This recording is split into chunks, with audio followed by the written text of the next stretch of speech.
Thorrur municipal అభివృద్ధి చేసే బాధ్యత తమపై ఉందన్నారు chairman Shravan, vice chairman Rajani. Lottery తీసే సమయంలో టెన్షన్ పడ్డామని, కానీ చివరికి న్యాయం ధర్మం గెలిచిందన్నారు.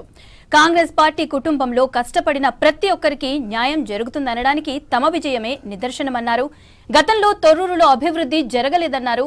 స్థానికంగా పేరుకుపోయిన సమస్యల పరిష్కారానికి కృషి చేస్తామంటున్న చైర్మన్ శ్రవణ్, వైస్ చైర్మన్ రజనీతో కృష్ణమోహన్ ఫేస్ టు ఫేస్. ఉమ్మడి జిల్లాలో 12 మున్సిపాలిటీలలో కాంగ్రెస్ క్లీన్ స్వీప్ చేసింది. ప్రస్తుతం మనతోటి తొర్రూరు మున్సిపల్ చైర్మన్గా ఎన్నికైనటువంటి శ్రవణ్ నాడు, ఆయనతో మాట్లాడదాం. First congratulations. అయితే బోటాబోటి అంటే సమానమైనటువంటి ఓట్లు మీ ఇద్దరికి వచ్చేసాయి. ఆ టైంలో మీ సిచ్యువేషన్ ఎట్లా ఉంది? లాటరీ ద్వారా అంటే మీకే అవకాశం వచ్చింది, అదృష్టం కూడా మీకు కలిసి వచ్చింది. ఏ విధంగా ఆ టైంలో ఎట్లా ఫీల్ అయ్యారు అసలు? ఆ టైంలో చాలా మామూలుగా లేదు. అసలు టెన్షన్ అసలు ఏమవుతుందా ఏందనే పరిస్థితులు టెన్షన్ అసలు మామూలు టెన్షన్ కాదు, మామూలుగా లేదు ఆ టెన్షన్. కాకుంటే ఒకటి, న్యాయం ధర్మం గెలిచింది. తొర్రూరు పాలకుర్తి నియోజకవర్గంలో ఏకైక మున్సిపాలిటీ తొర్రూరు మున్సిపాలిటీ. తొర్రూరు మున్సిపాలిటీకి ఈరోజు కాంగ్రెస్ పార్టీ కైవసం చేసుకుందంటే దానికి అంతకంటే ఇంకా ఏం లేదు. 9-9 బరాబర్ ఉన్నా కూడా 9-9 బరాబర్ ఉన్నా కూడా అది డ్రా చేయడం వల్ల మాకు అదృష్టం. దేవుడు అనేటోడు ఉన్నాడు.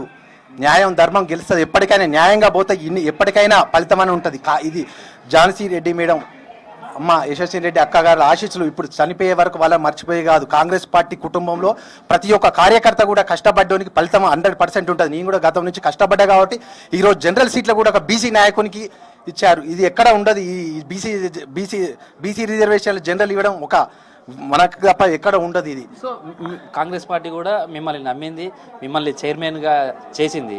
తొర్రూరుకు సంబంధించి చూస్తే ఈ జిల్లాలోనే ఏకైక మున్సిపాలిటీ. తొర్రూరుకు సంబంధించినటువంటి చాలా గురుతర బాధ్యత మీ మీద ఉంది. ఎట్లాంటి రెస్పాన్స్ ఉండాలనుకుంటున్నారు? ఏ అంశాలు మీరు ఈ 5 ఏళ్లలో పూర్తి చేయాలనుకుంటున్నారు? తొర్రూరుకు సంబంధించిన డెవలప్మెంట్లో మీ పాత్ర ఎలా ఉంటుంది అనుకుంటున్నారు? తొర్రూరు మున్సిపాలిటీలో గతంలో అభివృద్ధి లేదు. ఈ రోజు కాంగ్రెస్ పార్టీ అధికారంలో ఉన్నది కాబట్టి మళ్ళీ మా కాంగ్రెస్ పార్టీ చైర్మన్ పీఠం దక్కించుకుందంటే తొర్రూరు ఒక 3 సంవత్సరాల అభివృద్ధి మొత్తం 100% అభివృద్ధి, మొత్తం డ్రైన్లు, సీసీలు, ఏదైనా మినీ ట్యాంక్ అన్నీ ఆల్రెడీ వచ్చినాయి. అన్ని ఎమ్మెల్యే గారు ఝాన్సీ మేడం గారి ఆశీస్సులతో అన్ని తొర్రూరు పట్టణం దినదినాలుగా అభివృద్ధి చెందుతూ మొత్తం అభివృద్ధి చెందడం జరుగుతుంది. సో తొర్రూరుకు సంబంధించినటువంటి ఏ సమస్యలు మీ దృష్టికి తీసుకొచ్చారు? మీరు ప్రచారంలో సమస్యలు కావచ్చు, లేదా వాళ్ళకు మీరు గెలిచారు, మీరు ఎట్లాంటి భరోసా ఇస్తారు? సైడ్ డ్రైన్లు ముందు తొర్రూరు మున్సిపాలిటీలో 2nd వార్డు అనేది నేను కౌన్సిలర్గా గెలిచాను. అంతకుముందుకు మనకు అధికారం పార్టీలో లేకపోయినా మనం కౌన్సిలర్గా ఆడ గెలిచాము కాబట్టి అభివృద్ధి పనులు లేవు. కొన్ని వార్డులల్లో 16 వార్డులలో అభివృద్ధి కొంచెం జరగలేదు. ఇందులో ఇంకా 2nd వార్డు అనేది కాంగ్రెస్ వార్డు అని అభివృద్ధి చేయలేకపోయినాం. అప్పుడు గతంలో దయాకర్ రావు ఏదైనా మనల్ని చేయలేకపోయి మనకు నిధులు ఇవ్వకపోయిండు.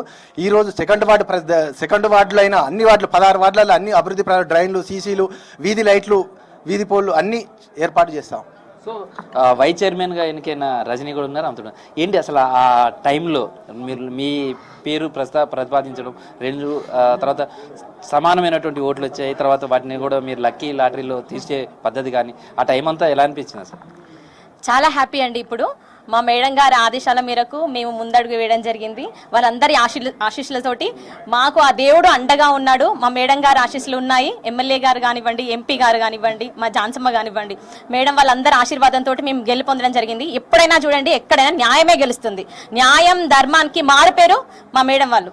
కాబట్టి మేము ఖచ్చితంగా మన తొర్రూరు పట్టణాన్ని ఆదర్శంగా తీసుకొని ఇంత ముందుకు జరిగిన దానికంటే ఇప్పుడు అభివృద్ధి పనులు చేసి మేము నిరూపించుకుంటామని మేము కోరుతున్నాం. సో ఎలాంటి సమస్యలు పరిష్కారం మీరు చేయాలనుకుంటున్నారు? తొర్రూరు పట్టణాన్ని భవిష్యత్తులో ఎలా ఉండబోతుందని అనుకుంటున్నారు? మీ పాలక వర్గందే ఎలాంటి కీలకమైన రోల్ పోషించబోతుంది? ఇంత ముందుకు మేము 14వ వార్డు అండి నాది. 14వ వార్డు నుంచి నేను కౌన్సిలర్గా గెలిచాను. అక్కడున్న సమస్యల ప్రకారం గత ప్రభుత్వంలో చేయని ప్రతి ఒక్క పని మాకు నోట్ చేసుకోవడం జరిగింది. అందులో మెయిన్గా రోడ్లు, డ్రైనేజ్ సిస్టము అవన్నీ బాగా చెప్పారు. అవన్నీ మేము క్లియర్ చేసి ప్రతి పనిని చేసి చూపిస్తామని మేము మాటిస్తున్నాం. ఎందుకంటే ఇప్పుడు మా అదృష్టము, మా దేవుడు, మాకు ఉన్న మా అమ్మ వాళ్ళు అందరూ మాకు ఇచ్చిన సహాయంతో మేము ముందుకు వచ్చాము. అలాగే మా కాంగ్రెస్ పార్టీ అనేది మేము చూడండి, అక్కడ మేము టాస్లో ఉన్నా కానీ గెలుపు మాది. అంటే ఎప్పుడైనా ధర్మమే గెలుస్తుంది.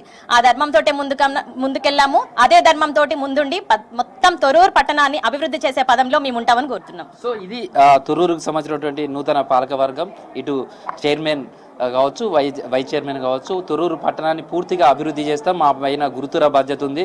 ఇటు ఓట్లతోటే కాదు, అదృష్టం కూడా మమ్మల్ని వరించింది. దేవుడు కూడా మా వైపే ఉన్నాడు. కాబట్టి ఖచ్చితంగా మా మీద ఉన్న గురుతుర బాధ్యతను నెరవేరుస్తాం. మొత్తం ఈ జిల్లాలో ఉన్న ఏకైక మున్సిపాలిటీ కాబట్టి ఈ నియోజకవర్గంలో దీన్ని ఖచ్చితంగా డెవలప్ చేస్తాం. గతంలో జరగని అభివృద్ధిని ఇప్పుడు మా పాలకవర్గం అభివృద్ధి చేసి చూపిస్తామనేది నూతన పాలకవర్గం చెప్తుంది. చూద్దాం తొర్రూరు ఏ విధంగా మారబోతుందో. Video journalist Dasharath, Krishnamohan, V6 news, Torrur నుంచి.